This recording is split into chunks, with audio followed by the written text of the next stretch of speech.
Hi.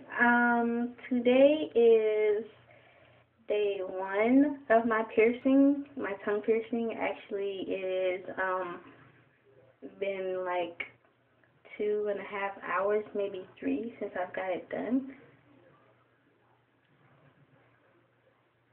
Um, it did hurt. A lot of people say no, it doesn't hurt, but mine did. But maybe that's not so for everybody.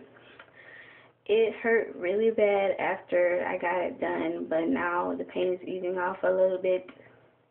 But I'm sure tomorrow is going to be by far worse. I am hungry, and I have soup. So I'm going to try to eat the soup the best that I can. No guarantees there. So I'll check back in with you tomorrow for day two and let you know how I'm doing.